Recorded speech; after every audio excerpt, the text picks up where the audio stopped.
Վաշինգտոնի և Թեհրանի միջև իրավիճակը կրկին լարվել է։ ԱՄՆ զինված ուժերը հարված է հասցրել Իրանին ի պատասխան հունիսի 25-ին Հորմուզի նեղուցում առևտրային նավի թիրախավորման։ ԱՄՆ կենտրոնական հրամանատարությունը միջադեպը որակել է որպես Իրանի ուժերի կողմից առևտրային նավագնացության դեմ անհիմն ագրեսիա և հրադադարի ակնհայտ խախտում։ Ամերիկյան ինքնաթիռները հարվածել են հրթիռների և անօդաչուների պահման վայրերի, ափամերձ ռադարային կայանների։ Հունիսի 27-ին ևս մեկ լցանավ հայտնել է Հորմուզի նեղուցում անհայտ արկով հարվածի ենթարկվելու մասին։ Նավը վնասվել է, անձնակազմը չի տուժել։ Իրանից հայտնել են, որ ԱՄՆ-ը թիրախավորել է հարավային Սիրիք քաղաքի նավահանգստի հատվածը։ Ի պատասխան ամերիկյան գրոհի Իրանի ռազմածովային ուժերը թիրախավորել են տարածաշրջանում ամերիկյան ռազմական օբյեկտները։ Թեհրանը նախազգուշացրել է ամերիկյան ագրեսիայի կրկնման դեպքում պատասխանն ավելի հզոր կլինի։ Բահրեյնը հայտնել է մի քանի անօդաչու թռչող սարք խոցելու մասին, դատապարտելով իրանական հարձակումը։ Իրանի արտգործնախարարությունն ԱՄՆ-ին մեղադրել է փոխըմբռնման հուշագրի պայմանները խախտելու համար, ամերիկյան թիրախների դեմ հարձակումները որակելով պաշտպանական։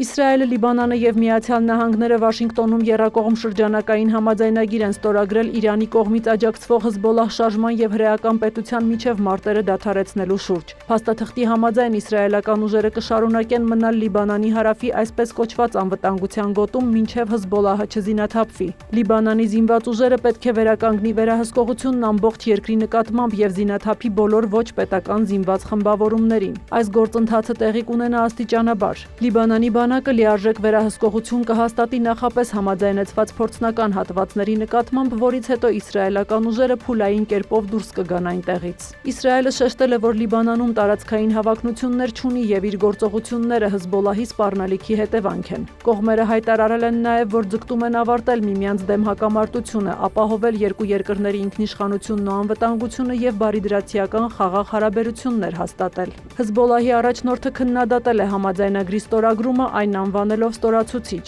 Եվրահանձնաժողովի նախագահ Ուրսուլա ֆոն դեր Լայենը ողջունել է այն, շեշտելով, Մերձավոր Արևելքում խաղաղություն լինել չի կարող, եթե Լիբանանը կրակի մեջ է։ Պաշտոնյան հավելել է, որ Եմեն 100 միլիոն եվրո է հավաքագրել տեղահանվածներին հումանիտար օգնության համար։ Համաձայնագրի կնքումից հետո Լիբանան-Իսրայել սահմանին հիմնականում հանդարտ է եղել, սակայն ավելի ուշ հաղորդագրություններ են տարածվել, որ իսրայելական անօդաչու թռչող սարքը հարված է հասցրել Նաբաթիեի շրջանին։ Տուժածների մասին չի հաղորդվում։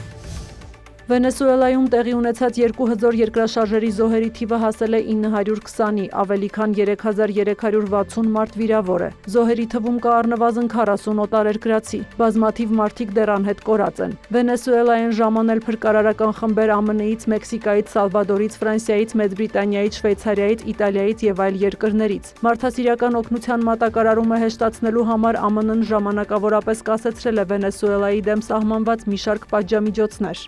7.2 և 7.5 մագնիտուդով երկրաշարժերը տեղի են ունեցել հունիսի 24-ին 40 վայրկյան տարբերությամբ։ Երկրաշարժերին հաջորդել է 200-ից ավելի հետ ցնցում։ ՄԱԿ-ի գնահատմամբ ստորգետնյա ցնցումների ուղղակի վնասը կարող է կազմել 6.7 միլիարդ դոլար։